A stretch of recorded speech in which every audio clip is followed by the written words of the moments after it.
Welcome to C2.1.7, Purification and Checking Purity. So before we start, we need to go over a couple of key definitions from previous lessons. So we need to know that a solute is a substance that dissolves, and we need to know that solvent is the liquid that dissolves in the substance.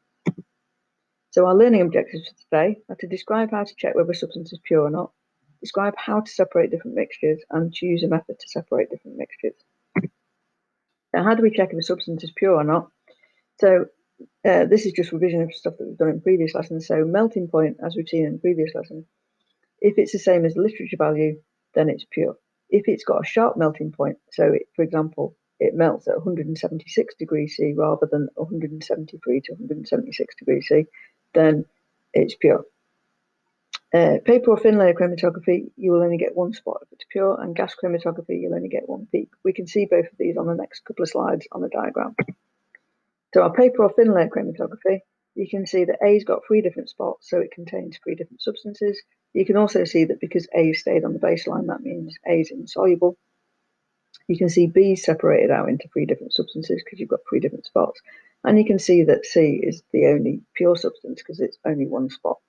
For gas chromatography, apologies for these diagrams, my paint 3D skills leave a lot to be desired, but you can see the basic gist of it, that if it's pure, then you've got one substance, you've got one peak. So each peak on that corresponds to one substance. So the one on the left-hand side is pure because there's only one peak. The one on the right-hand side has got 3 different peaks, so it's got 3 different substances. So we would class that as impure.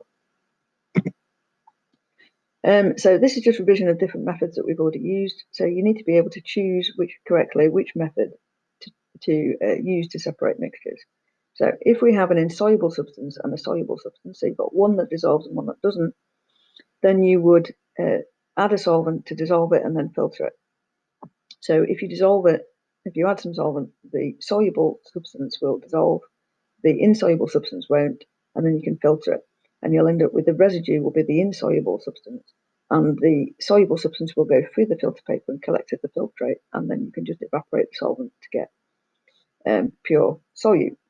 So an example of when we would use this, which you've all done in lesson probably, is a mixture of sand and salt. So you would add water, the salt would dissolve, the sand wouldn't. You filter it, the sand stays on the filter paper, and then you can evaporate the water from the filtrate to give salt.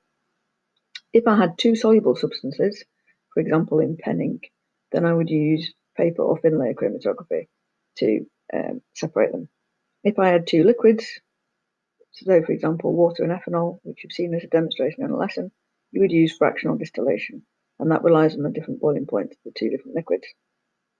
If you've got a solution, so you've got a mixture of solute and solvent, so for example if I had some salt dissolved in water, the technique you'd use would depend on whether you want to collect the solvent or the solute. So if you want pure solvent, you would use simple distillation because the solvent would have a lower boiling point, so that would evaporate first and you can collect that as pure. If you want the solute, then you would do crystallization to recover the pure solute. If you're watching the interactive version of this video, then some quiz questions will just come up. You need to answer those. If not, you need to check your email and do the form quiz.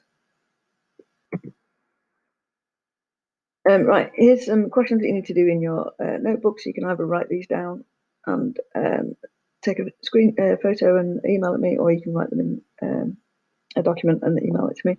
So there's 4 diagrams there of different equipment that we use to separate mixtures. So first thing you need to do is name the techniques A, B, C, and D.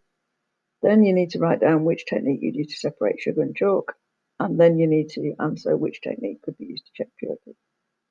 Okay, thank you for listening. See you next time.